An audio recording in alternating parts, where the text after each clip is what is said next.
Salam saudara-saudara pendengar setia, selamat datang kembali di podcast Evangelion. Saat ini kita akan menghabiskan waktu bersama untuk menggali sebuah topik yang sangat penting. Bagaimana hidup berbahagia di dalam Tuhan. Saya yakin semua kita ingin hidup bahagia, tapi pertanyaannya, apa itu kebahagiaan yang sejati? Dan bagaimana kita bisa mendapatkannya? Hari ini kita akan menjelajahi sebuah nas yang sangat indah dari kitab Ulangan, pasal 33 ayat 24 sampai 29. Ini adalah bagian dari berkat Musa kepada suku-suku Israel sebelum dia meninggal. Dan di dalamnya tersimpan rahasia hidup berbahagia yang sejati. Sebelum kita mulai, mari kita berdoa. Bapa kami di surga, kami bersyukur pada hari ini kami boleh meluangkan waktu untuk mendengarkan firman-Mu. Bukalah hati dan telinga kami agar kami dapat mengerti kehendak-Mu dan menjalani hidup yang berkenan di hadapan-Mu. Berkati setiap pendengar yang sedang mendengarkan podcast ini, dimanapun mereka berada. Biarlah firman-Mu berbicara kepada hati mereka. Dalam nama Tuhan Yesus Kristus kami berdoa. Amin. Baik, saudara-saudara, mari kita mulai dengan sebuah pertanyaan sederhana yang mungkin pernah kita tanyakan atau ditanya, apa yang membuat kita bahagia? Kalau saya tanya kepada 10 orang yang berbeda, saya yakin akan mendapat 10 jawaban yang berbeda juga. Mungkin ada yang bilang, saya bahagia kalau punya uang banyak. Ada yang bilang, saya bahagia kalau keluarga saya harmonis. Mungkin ada yang bilang, saya bahagia kalau badan saya sehat. Bahkan ada yang bilang, saya bahagia kalau wifi kencang dan kuota nggak habis-habis. Tapi lucu ya, memang begitulah realitanya. Kita hidup di zaman yang memberikan kita sangat banyak pilihan untuk mencari kebahagiaan. Tapi ada yang aneh. Kenapa ya? Semakin banyak pilihan yang kita punya, semakin banyak juga orang yang gelisah, cemas, dan tidak puas. Coba pikirkan, kita punya smartphone yang canggih dengan ribuan aplikasi, tapi hati kita tidak tenang. Kita bisa pesan makanan enak yang hanya dengan beberapa klik, tapi jiwa kita tetap lapar. Kita bisa video call dengan orang di ujung dunia, tapi kita merasa kesepian di rumah sendiri. Ada yang salah di sini. Dan saya percaya salah satu alasannya adalah karena kita mencari kebahagiaan di tempat yang salah. Kita mencari kebahagiaan dari hal-hal yang sementara, dari hal-hal yang bisa hilang kapan saja. Nah, saat ini kita akan belajar dari firman Tuhan tentang rahasia kebahagiaan yang sejati. Bukan kebahagiaan yang tergantung pada keadaan, bukan kebahagiaan yang bisa hilang begitu saja ketika masalah datang, tapi kebahagiaan yang bersumber dari berkat Tuhan atas hidup kita. Mari kita baca bersama-sama nas kita hari ini. Saya akan membacakan dari kitab Ulangan pasal 33 ayat 24 sampai 29. Demikian firman Tuhan. Mengenai Asher ia berkata, Asherlah yang paling diberkati dari antara anak laki-laki. Biarlah ia menjadi kesayangan di antara saudara-saudaranya, dan biarlah kakinya dicelupkan dalam minyak. Besi dan perunggu akan menjadi palang pintumu. Selama hidupmu kamu akan mendapat ketentraman. Tidak ada yang seperti Allah Yesurun yang menunggangi langit untuk menolongmu dan melintasi awan-awan dalam kemegahannya. Allah yang kekal adalah tempat perlindunganmu, dan di bawahnya adalah lengan yang kekal. Ia mengusir musuh dari hadapanmu dan berkata, hancurkanlah. Israel akan tinggal dengan aman. Mata air Yakub tinggal sendiri di ladang gandum dan ladang anggur. Langitnya pun akan memberikan banyak embun. Diberkatilah kamu, hai Israel. Siapa yang akan sepertimu? Sebuah bangsa yang diselamatkan oleh Tuhan sebagai perisai penolongmu dan pedang kejayaanmu. Sehingga musuh-musuhmu takut terhadapmu. Kamu akan berpijak di tempat-tempat mereka yang tinggi. firman Tuhan. Puji Tuhan. Saudara-saudara, sebelum kita menggali lebih dalam, kita perlu tahu dulu konteks dari nas ini. Karena kalau kita tidak tahu konteksnya, kita bisa salah mengerti maksud firman Tuhan. Sekarang saya akan ajak saudara untuk membayangkan situasinya. Jadi pasal 33 ini adalah salah satu pasal terakhir dalam kitab Ulangan. Ini adalah momen yang sangat emosional. Musa, pemimpin besar Israel, dia tahu bahwa waktunya sudah tiba. Dia akan segera meninggal. Bayangkan ya, Musa sudah memimpin Israel selama 40 tahun di padang gurun. Dia sudah melewati begitu banyak tantangan. Dia sudah melihat generasi pertama yang keluar dari Mesir satu persatu meninggal. Sekarang dia berdiri bersama generasi baru di tepi sungai Yordan. Di seberang sungai itu adalah tanah perjanjian, tanah yang mengalir susu dan madu, tanah yang dijanjikan Tuhan kepada Abraham, Ishak dan Yakub. Tapi Musa tahu dia tidak akan ikut masuk ke sana. Jadi apa yang dia lakukan di saat-saat terakhirnya? Dia memberikan berkat kepada setiap suku Israel, satu persatu. Itu sama seperti bapa yang memberikan wasiat kepada anak-anaknya sebelum dia pergi. Jadi nas kita hari ini dimulai dengan berkat untuk suku Aser. Nama Aser sendiri berarti bahagia atau berbahagia. Di sini Musa memberikan berkat yang luar biasa kepada suku ini. Dikatakan, diberkatilah Aser melebihi anak laki-laki yang lain. Itu kata Musa. Ini berkat yang sangat istimewa. Di antara 12 suku Israel, Aser mendapat berkat yang menonjol. Dikatakan, biarlah ia menjadi kesayangan saudara-saudaranya, dan biarlah ia mencelupkan kakinya ke dalam minyak. Mencelupkan kaki ke dalam minyak adalah gambaran kelimpahan dan kemakmuran. Kalau di zaman kuno, minyak zaitun adalah komoditas yang sangat berharga. Kalau seseorang punya begitu banyak minyak sampai bisa mencelupkan kakinya ke dalamnya, itu berarti dia sangat makmur.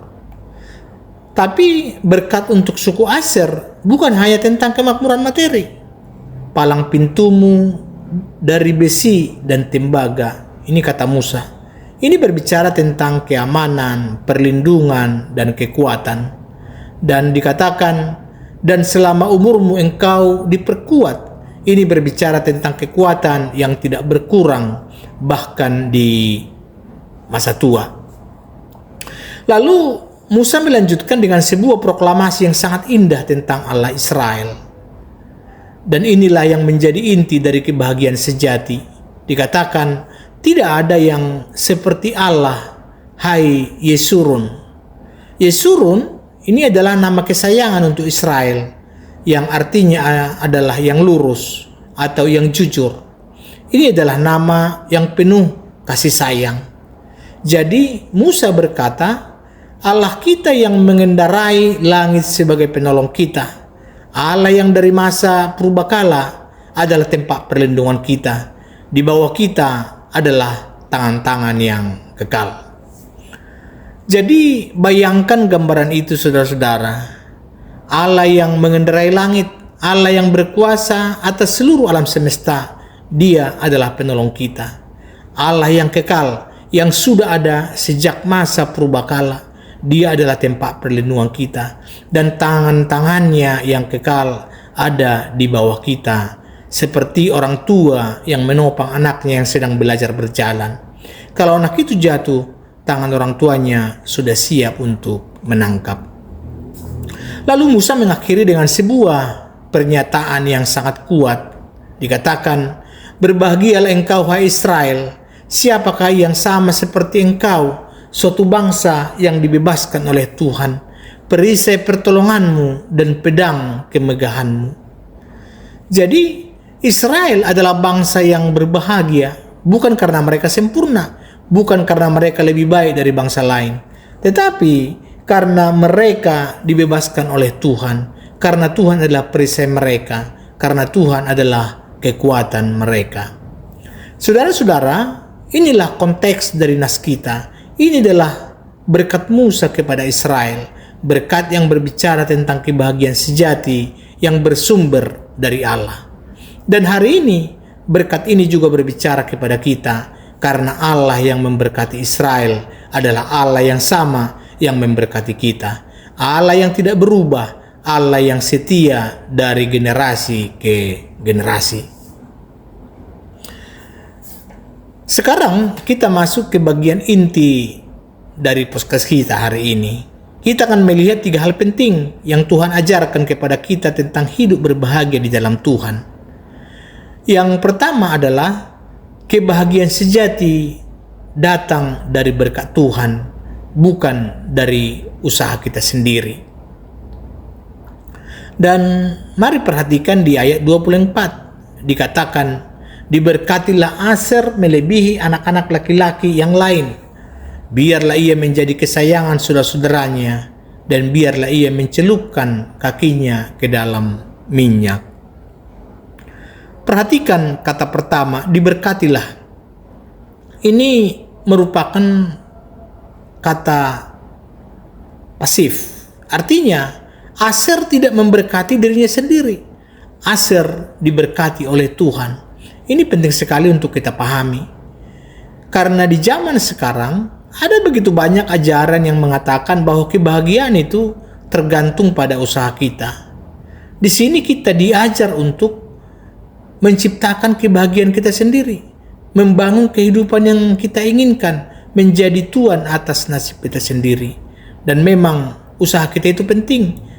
Tuhan tidak memanggil kita untuk menjadi malas dan pasif, tetapi yang perlu kita pahami adalah pada akhirnya bahwa kebahagiaan sejati adalah berkat dari Tuhan, bukan hasil daripada usaha kita semata.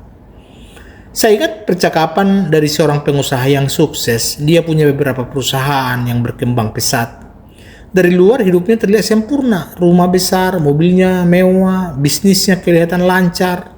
Tapi suatu hari ia bercerita kepada saya, dia bilang, "Pak, saya sudah berusaha sekuat tenaga untuk membangun semua ini. Saya kerja keras, saya pintar dalam strategi bisnis, saya networking kemana-mana. Tapi tahukah apa yang saya rasakan? Saya merasa kosong. Saya merasa tidak ada damai dalam hati saya. Saya merasa saya terus mengejar sesuatu, tapi tidak pernah puas."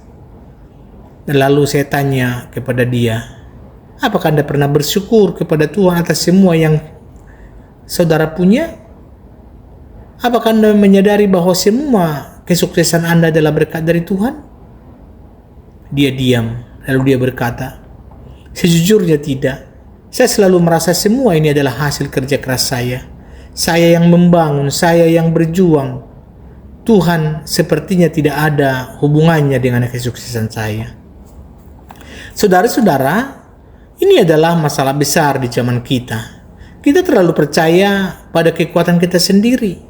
Kita terlalu bangga dengan pencapaian kita sendiri.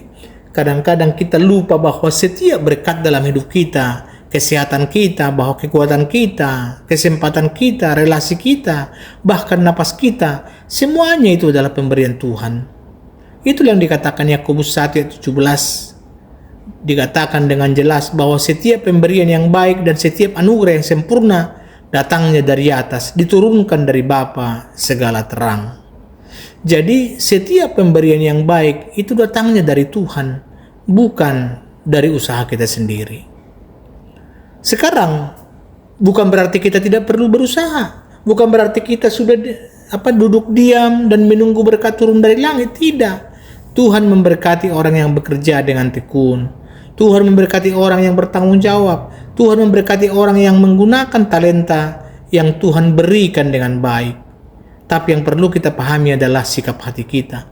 Kita bekerja dengan tekun, tapi kita tahu bahwa hasilnya ada di tangan Tuhan. Kita berusaha dengan segenap kemampuan, tapi kita mengakui bahwa tanpa berkat Tuhan, usaha kita sia-sia. Mazmur 127 ayat 1 dan 2 dikatakan dengan sangat indah. Jikalau bukan Tuhan yang membangun rumah, sia-sialah usaha orang yang membangunnya. Jikalau bukan Tuhan yang mengawal kota, sia-sialah pengawal berjaga-jaga. Sia-sialah kamu bangun pagi-pagi dan duduk-duduk sampai jauh malam, dan makan roti yang diperoleh dengan susah payah. sebab ia memberikannya kepada yang dicintainya pada waktu tidur. Coba lihat itu. Kita boleh bekerja keras, kita boleh berusaha, tapi kalau Tuhan tidak memberkati, tentu usaha kita sia-sia. Dan sebaliknya, ketika Tuhan memberkati, Dia memberikan bahkan pada waktu kita tidur. Artinya bahwa berkat Tuhan tidak terbatas pada usaha kita. Tuhan bisa memberkati kita melampaui apa yang kita bayangkan. Saya jadi ingat cerita seorang petani sederhana. Dia bukan orang yang berpendidikan tinggi. Dia tidak punya modal besar, tapi dia adalah orang yang takut akan Tuhan. Bahwa setiap hari sebelum dia pergi ke ladang, dia berdoa, Tuhan, hari ini saya akan bekerja dengan sebaik-baiknya. Tapi saya tahu bahwa tanpa berkat-Mu pekerjaan saya sia-sia. Berkatilah pekerjaan tangan saya hari ini. Dan ketika panen tiba, dia selalu yang pertama mengucap syukur. Dikatakan, terima kasih Tuhan untuk panen ini. Ini bukan hasil kerja keras saya semata. Ini adalah berkat-Mu. Dia tidak sombong dengan hasil panennya. Dia tidak membandingkan dirinya dengan petani lain. Dia hanya bersyukur atas berkat Tuhan. Dan tahu apa yang terjadi? Tahun demi tahun, ladangnya diberkati. Bukan karena dia punya teknik bertani yang lebih canggih. Bukan karena dia punya modal yang lebih besar. Tapi karena Tuhan memberkati sikap hatinya yang rendah hati dan bersyukur. Saudara-saudara, inilah kebahagiaan yang sejati. Ketika kita menyadari bahwa setiap hal baik dalam hidup kita adalah berkat dari Tuhan. Kita akan hidup dengan hati yang bersyukur. Dan hati yang bersyukur adalah hati yang bahagia. Ketika bisnis kita berkembang, kita tahu itu berkat Tuhan. Ketika kesehatan kita baik, kita tahu itu berkat Tuhan. Ketika keluarga kita harmonis, kita tahu itu berkat Tuhan. Ketika kita punya pekerjaan, kita tahu itu berkat Tuhan. Dan bahkan ketika kita mengalami kesulitan, kita tidak percaya bahwa Tuhan sedang mengerjakan sesuatu yang baik dalam hidup kita. Karena di Roma 8 ayat 28 dikatakan, kita tahu sekarang bahwa Allah turut bekerja dalam segala sesuatu untuk mendatangkan kebaikan bagi mereka yang mengasihinya. Jadi, pertanyaan untuk kita hari ini, apakah kita menyadari bahwa setiap berkat dalam hidup kita datang dari Tuhan? Apakah kita hidup dengan hati yang bersyukur? Atau kita terlalu bangga dengan pencapaian kita sendiri? Sekarang kita masuk ke poin yang kedua. Dikatakan bahwa kebahagiaan sejati datang dari perlindungan Tuhan, bukan dari kekuatan kita sendiri. Kalau kita perhatikan di ayat 26 dan 27 dikatakan, tidak ada yang seperti Allah, hai Yesurun, yang mengendarai langit sebagai penolongmu, dan awan-awan dalam keagungannya. Allah yang dari masa purbakala, ialah tempat perlindunganmu, dan bawahmu adalah di bawahmu tangan-tangan yang kekal. Ia yang menghalau musuh dari hadapanmu dan berfirman, binasakanlah. Saudara-saudara, ini adalah proklamasi yang sangat kuat tentang siapa Allah kita. Tidak ada yang seperti Allah. Allah kita tidak bisa dibandingkan dengan yang lain. Dia unik, Dia yang terhebat, Dia yang terkuat. Allah yang mengendarai langit sebagai penolong kita. Bayangkan gambarannya, Allah yang berkuasa atas seluruh alam semesta, yang mengontrol langit dan bumi. Dia adalah penolong kita. Dia turun untuk menolong kita. Jadi Allah yang dari masa purbakala adalah tempat perlindungan kita. Allah yang kekal, yang sudah ada sejak sebelum dunia diciptakan. Dia adalah tempat kita berlindung. Dan kemudian ada gambaran yang sangat indah di sini. Dikatakan di bawahmu adalah tangan-tangan yang kekal. Coba kita bayangkan saudara-saudara, bahwa tangan Allah yang kekal, tangan yang menciptakan langit dan bumi, tangan yang membelah laut tabir rau, tangan yang memberi makan Israel dengan manna dari langit, tangan itu ada di bawah kita. Seperti apa? Seperti orang tua yang menopang anaknya yang sedang belajar berjalan. Anak itu mungkin tidak melihat tangan orang tuanya, tapi tangan itu selalu siap menangkap kalau anak itu jatuh. Saudara-saudara, bahwa di dunia yang penuh dengan ketidakpastian ini, di mana begitu banyak hal yang bisa membuat kita takut dan cemas, nas ini mengingatkan kita punya Allah yang melindungi kita. Saya tahu bahwa kehidupan tidak selalu mudah. Kita semua punya pergumulan. Kita semua punya tantangan. Kita semua punya musuh. Entah itu musuh dalam bentuk orang yang menyakiti kita, atau musuh dalam bentuk penyakit, masalah keuangan, atau konflik keluarga, atau bahkan pergumulan dalam hati kita sendiri. Tetapi nas ini berkata, Ia menghalau musuh dari hadapanmu dan berfirman, binasakanlah. Ini terjemahan yang lain ya, yang mungkin lebih gampang kita pahami. Jadi Tuhan bertarung untuk kita. Tuhan melawan musuh-musuh kita. Bukan berarti hidup kita tidak akan menghadapi masalah, tapi Tuhan ada bersama kita di dalam masalah itu. Ada sebuah kisah seorang jemaat yang mengalami krisis berat. Dia didiagnosa dengan penyakit kanker stadium lanjut. Dokter memberikan harapan yang sangat tipis. Ketika dia pertama kali mendengar diagnosis itu, hatinya hancur. Dia menangis. Dia bertanya kepada Tuhan, "Mengapa saya, Tuhan? Mengapa ini terjadi pada saya?" Tapi kemudian di tengah keterpurukannya, dia ingat firman Tuhan yang pernah dia dengar, bahwa di bawahmu adalah tangan-tangan yang kekal. Dan dia mulai berdoa dengan cara yang berbeda, bukan lagi doa yang penuh keluhan, tapi doa yang penuh penyerahan. Tuhan, saya tidak mengerti mengapa ini terjadi, tapi saya percaya bahwa Engkau melindungi saya. Saya percaya bahwa tangan-Mu yang kekal menopang saya. Apapun yang terjadi, saya ada di tangan-Mu. Dan tahukah apa yang terjadi? Bukan berarti dia langsung sembuh. Proses pengobatannya panjang dan menyakitkan. Ada saat-saat dia menyerah, tapi dia bersaksi bahwa di tengah semua itu, dia merasakan damai yang luar biasa. Damai yang tidak bisa dijelaskan dengan logika, damai yang melampaui akal, seperti yang dikatakan Filipi 4 ayat 7. Dia bilang, saya tidak tahu apakah saya akan sembuh atau tidak, tapi saya tahu bahwa Tuhan melindungi saya. Bahkan kalau saya harus mati, saya mati di tangannya, dan itu sudah cukup untuk membuat hati saya damai. Akhirnya setelah bertahun-tahun berjuang, dia dinyatakan sembuh. Dokter pun heran dengan kesembuhannya.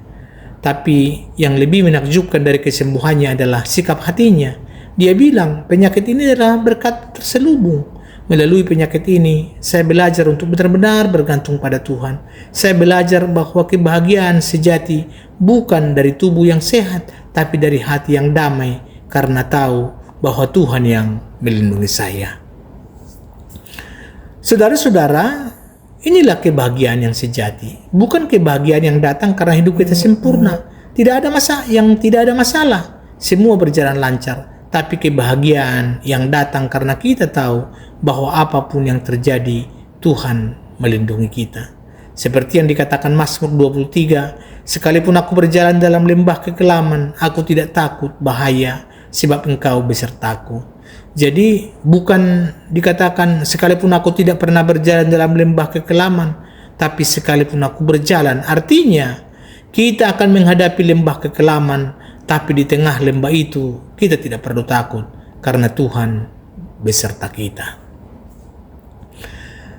Ayat 25 juga mengatakan sesuatu yang menarik. Dikatakan bahwa palang pintumu dari besi dan tembaga, dan selama umurmu engkau diperkuat. Palang pintu dari besi dan tembaga adalah gambaran perlindungan yang kuat.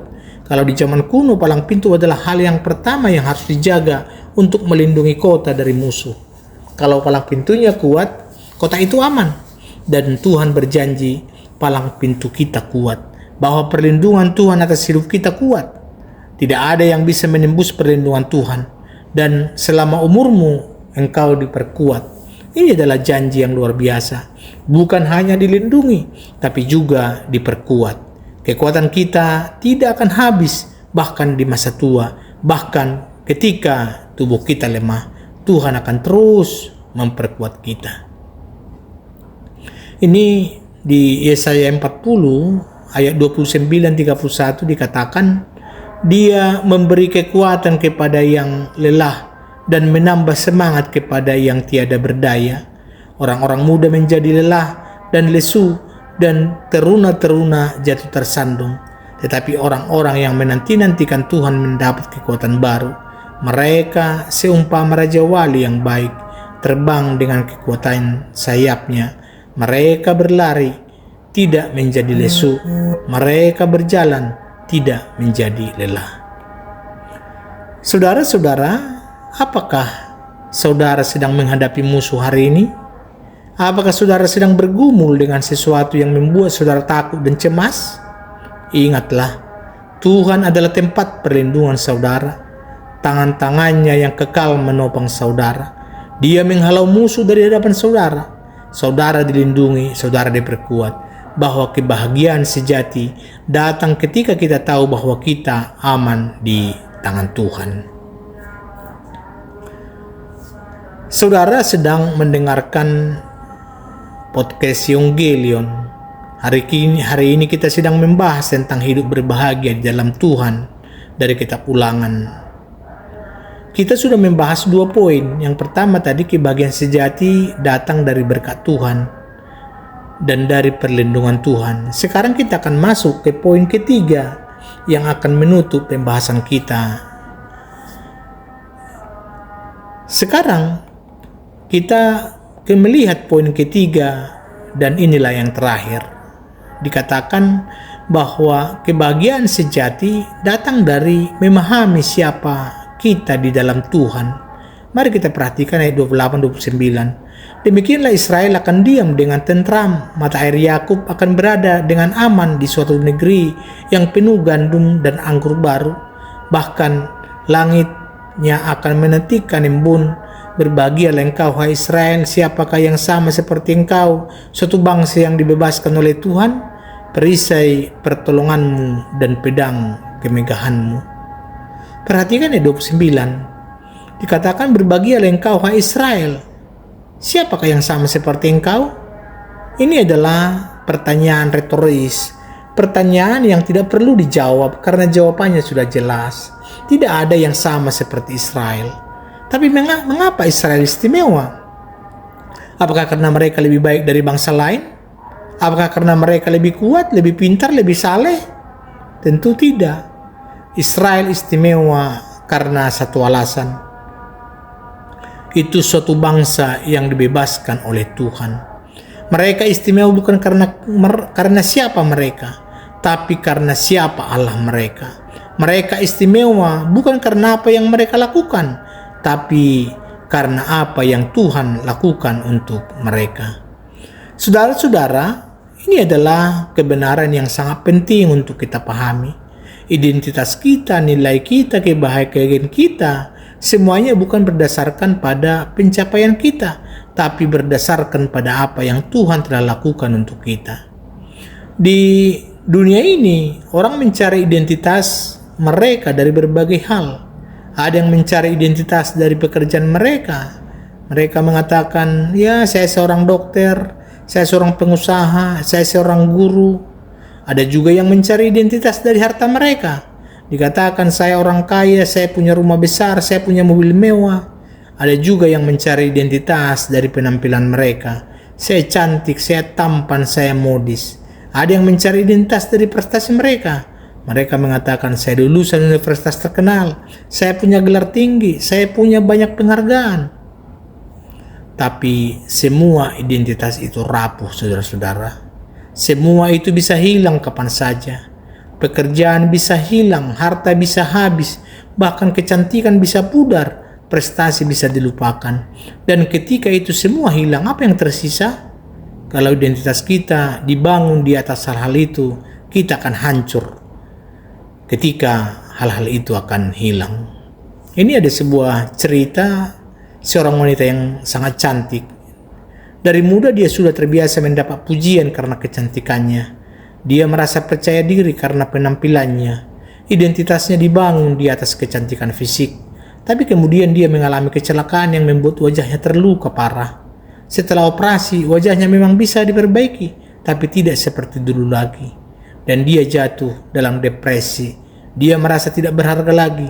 Dia merasa identitasnya hilang. Dia bahkan tidak mau keluar rumah karena malu. Sampai suatu hari dia bertemu dengan seorang teman lama yang membawanya ke gereja. Dan di sana dia mendengar khotbah tentang identitas kita dalam Kristus. Pendeta itu berkata, nilai Anda bukan dari wajah Anda, nilai Anda bukan dari tubuh Anda, nilai Anda dan fakta bahwa Anda diciptakan oleh Tuhan menurut gambarnya. Jadi nilai Anda dari fakta bahwa Kristus mati untuk Anda. Kalau Anda begitu berharga sampai Kristus rela mati untuk Anda, apalagi yang bisa mengurangi nilai Anda? Firman itu masuk ke hatinya.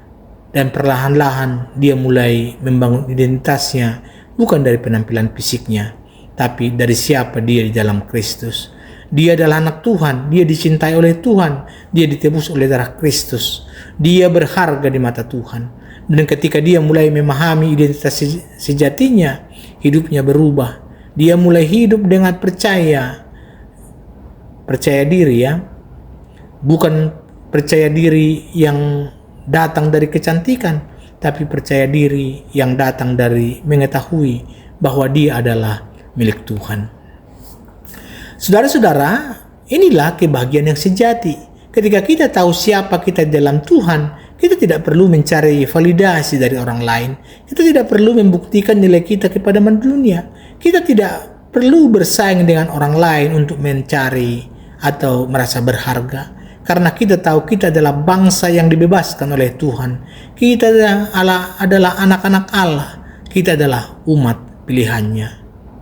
Di 1 Petrus 2 ayat 9 dikatakan, tetapi kamulah bangsa yang terpilih, imamat yang rajani, bangsa yang kudus, umat kepunyaan Allah sendiri, supaya kamu memberitakan perbuatan-perbuatan yang besar dari Dia yang telah memanggil kamu keluar dari kegelapan kepada terangnya yang ajaib. Di sini identitas kita, bangsa yang terpilih karena Tuhan yang memilih kita. Imamat yang rajani, bahwa kita punya akses langsung kepada Tuhan. Bangsa yang kudus, kita dipisahkan umat Tuhan, umat kepunyaan Allah sendiri, bahwa kita adalah milik Tuhan. Jadi nas kita juga mengatakan, Tuhan perisai pertolonganmu dan pedang kemegahanmu. Artinya bahwa Tuhan adalah perisai kita, Dia melindungi kita. Tuhan adalah pedang kita, Dia bertarung untuk kita. Dengan identitas seperti ini, dengan Tuhan sebagai perisai dan pedang kita, kita tidak perlu takut kepada siapapun. Kita tidak perlu merasa inferior kepada siapapun. Kita tidak perlu iri hati kepada siapapun. Karena siapakah yang sama seperti kita? Tidak ada yang bisa menyaingi berkat memiliki Tuhan sebagai Allah kita. Saya sering melihat orang-orang yang tidak berbahagia walaupun mereka punya segalanya. Mereka punya uang, punya jabatan, punya popularitas, tapi mereka tidak bahagia. Kenapa? Karena mereka terus membandingkan diri mereka dengan orang lain. Mereka terus merasa kurang. Mereka terus merasa harus membuktikan sesuatu. Tapi ketika seseorang memahami identitasnya dalam Tuhan, perbandingan itu berhenti. Iri hati itu hilang. Kegelisahan itu sirna. Karena mereka tahu nilai mereka bukan dari apa yang mereka punya atau apa yang mereka capai, tapi dari siapa yang mereka kenal dan siapa yang mengenal mereka. Di ayat 28 menggambarkan hasil dari kehidupan yang diberkati Tuhan. Dikatakan demikianlah Israel akan diam dengan tentram, mata air Yakub akan berada dengan aman di suatu negeri yang penuh gandum dan anggur baru, bahkan langitnya akan menitikkan embun. Perhatikan kata-kata ini, diam dengan tentram dan berada dengan aman. Ini bukan tentang tidak pernah menghadapi masalah, ini tentang memiliki ketentraman dan keamanan di tengah masalah.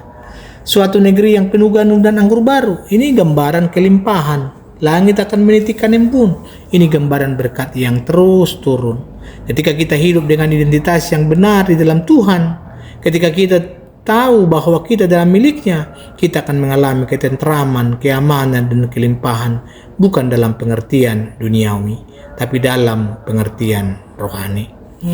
Saudara-saudara, pertanyaan untuk kita hari ini, di mana kita mencari identitas kita? Dari apa yang kita miliki atau dari siapa yang kita kenal? Apakah kita mencari kebahagiaan dari pencapaian kita atau dari pemahaman bahwa kita adalah anak-anak Allah? Apakah kita hidup dengan gelisah, terus membandingkan diri kita dengan orang lain, atau hidup dengan tentram? mengetahui bahwa kita adalah bangsa yang dibebaskan oleh Tuhan? Saudara-saudara, sekarang kita sudah membahas 3 poin penting hidup berbahagia. Sekarang pertanyaannya adalah bagaimana kita menerapkan semua ini dalam kehidupan kita sehari-hari. Saya akan memberikan ada 4 aplikasi yang bisa langsung kita lakukan di dalam kehidupan kita. Yang pertama, mulailah setiap hari dengan mengakui bahwa setiap berkat datang dari Tuhan. Jadi ketika kita bangun di pagi hari, sebelum kita melakukan apapun, ucapkan syukur kepada Tuhan. Terima kasih Tuhan untuk hari yang baru ini. Terima kasih untuk napas hidup. Terima kasih untuk kesehatan. Terima kasih untuk keluarga. Terima kasih untuk pekerjaan. Terima kasih untuk semua berkat-Mu. Buatlah ini sebagai kebiasaan. Karena ketika kita memulai hari dengan bersyukur, kita mengeset sikap hati kita untuk mengakui bahwa Tuhan adalah sumber dari segala berkat. Dan di akhir sebelum tidur, lakukan hal yang sama. Renungkan apa yang Tuhan telah lakukan hari ini. Ucapkan syukur untuk setiap hal baik yang terjadi. Bahkan ketika hari Anda berat, selalu ada sesuatu yang bisa disyukuri. Selalu ada berkat Tuhan yang bisa Anda lihat kalau Anda mencarinya. Yang kedua, ketika Anda menghadapi ketakutan atau kecemasan, ingatlah diri Anda bahwa Tuhan adalah tempat perlindungan Anda. Tulislah ayat 27, mungkin ya di secari kertas, tempelkan di tempat yang sering bisa dilihat. Allah yang dari masa purbakala ialah tempat perlindunganmu, dan di bawahmu adalah tangan-tangan yang kekal. Ketika saudara merasa cemas tentang masa depan, baca ayat itu. Ingatlah diri saudara bahwa tangan Tuhan yang kekal menopang saudara. Ketika saudara menghadapi masalah yang besar, ingatlah diri saudara bahwa Tuhan menghalau musuh dari hadapan saudara. Berdoalah bukan hanya meminta Tuhan menyelesaikan masalah saudara, tapi meminta Tuhan memberi saudara damai di tengah masalah itu, karena damai Tuhan melampaui segala akal budi. Yang ketiga, berhenti membandingkan diri dengan orang lain. Fokus pada identitas saudara di dalam Kristus. Ini mungkin aplikasi yang paling sulit, terutama di zaman media sosial seperti sekarang. Kita terus-menerus melihat kehidupan orang lain yang terlihat sempurna, dan kita mulai membandingkan. Kenapa dia bisa sukses? Saya tidak. Kenapa dia punya keluarga yang bahagia, keluarga saya berantakan? Kenapa dia diberkati, saya tidak? Saudara-saudara, berhentilah membandingkan. Karena setiap kali saudara membandingkan, saudara sedang melupakan identitas saudara di dalam Kristus. Tuhan tidak memanggil saudara untuk menjadi orang lain. Tuhan memanggil saudara untuk menjadi diri saudara yang terbaik di dalam Dia. Ketika saudara merasa iri hati kepada orang lain, berhentilah, berdoalah. Ingatkan diri saudara, saya adalah anak Allah, saya dicintai olehnya, saya berharga di matanya, saya tidak menjadi orang lain, saya cukup di dalam Kristus. Yang aplikasi yang terakhir, bagikan berkat Tuhan dalam hidup saudara kepada orang lain. Ketika kita menyadari betapa kita diberkati oleh Tuhan, ketika kita mengalami perlindungannya, ketika kita memahami identitas kita di dalamnya, respon kita harusnya adalah membagikan berkat itu kepada orang lain. Kalau saudara diberkati dengan uang, bagikan kepada yang membutuhkan. Kalau saudara diberkati dengan waktu, gunakan untuk melayani orang lain. Kalau saudara diberkati dengan talenta, gunakan untuk kemuliaan Tuhan. Kalau saudara mengalami perlindungan Tuhan, bersaksilah kepada orang lain tentang kebaikan Tuhan. Karena kita diberkati bukan hanya untuk kita sendiri, tapi untuk menjadi berkat bagi orang lain. Di Kejadian 12 ayat 2 mengatakan kepada Abraham, "Aku akan membuat engkau menjadi bangsa yang besar dan memberkati engkau serta membuat namamu masyhur, dan engkau akan menjadi berkat." Tuhan memberkati kita supaya kita bisa menjadi berkat. Saudara-saudara, kita sudah sampai di akhir podcast kita hari ini. Kita sudah belajar dari ulangan 33 ini tentang hidup berbahagia di dalam Tuhan. Kita sudah melihat bahwa kebahagiaan sejati datang dari berkat Tuhan, bukan dari usaha kita sendiri. Perlindungan Tuhan, bukan dari kekuatan diri sendiri. Identitas kita dalam Tuhan, bukan dari pencapaian kita. Dan Musa menutup berkatnya dengan sebuah proklamasi yang indah. Berbahagialah engkau, hai Israel. Hari ini proklamasi yang sama juga untuk kita. Berbahagialah engkau, hai anak-anak Tuhan. Kita berbahagia bukan karena hidup kita sempurna. Kita berbahagia karena kita punya Allah yang sempurna. Kita berbahagia bukan karena kita tidak punya masalah. Kita berbahagia karena kita punya Tuhan yang lebih besar dari semua masalah kita. Kita berbahagia bukan karena kita luar biasa. Kita berbahagia karena kita punya Tuhan yang luar biasa. Jadi hari ini saya mengajak saudara untuk hidup dengan pemahaman ini. Hidup dengan hati yang bersyukur atas berkat Tuhan. Hidup dengan hati yang tenang karena perlindungan Tuhan. Hidup dengan hati yang percaya diri karena identitas kita di dalam Tuhan. Amin. Mari kita tutup dalam doa. Bapa kami yang di surga, terima kasih untuk firman-Mu yang telah kami dengar hari ini. Terima kasih untuk mengingatkan kami bahwa kebahagiaan sejati hanya bisa ditemukan di dalam Tuhan. Kami mengakui bahwa seringkali kami mencari kebahagiaan di tempat yang salah. Kami mengejar hal-hal dunia dan melupakan Engkau. Kami bangga dengan pencapaian kami dan lupa bahwa semua berkat datang dari Tuhan. Ampunilah kami ya Tuhan. Hari ini kami ingin hidup dengan pemahaman yang baru. Kami ingin mengakui bahwa setiap berkat dalam hidup kami datangnya dari Tuhan. Kami ingin percaya bahwa Engkau melindungi kami, bahwa tangan-Mu yang kekal menopang kami. Kami ingin memahami identitas kami sebagai anak-anak-Mu, sebagai bangsa yang dibebaskan oleh-Mu. Tolonglah kami untuk hidup dengan hati yang bersyukur, hati yang tenang, dan hati yang percaya diri di dalam Tuhan. Berkatilah setiap pendengar yang mendengarkan podcast ini. Biarlah firman-Mu mengubah cara hidup mereka, melihat hidup. Biarlah mereka menemukan kebahagiaan sejati di dalam-Mu. Kami percayakan hidup kami di tangan-Mu. Pimpinlah kami hari ini dan seterusnya. Ajarlah kami untuk hidup bagi kemuliaan-Mu. Kami berdoa dalam nama Tuhan Yesus Kristus Juru Selamat kami. Amin. Terima kasih saudara-saudara telah mendengarkan podcast Evangelion. Saya harap podcast ini memberkati saudara dan mengingatkan saudara tentang sumber kebahagiaan yang sejati. Kalau podcast ini memberkati saudara, bagikan kepada keluarga dan teman-teman saudara. Dan jangan lupa untuk subscribe agar saudara tidak ketinggalan episode berikutnya. Ingat, berbahagialah engkau karena engkau adalah milik Tuhan. Tuhan memberkati kita semua. Sampai jumpa di episode berikutnya. Salam.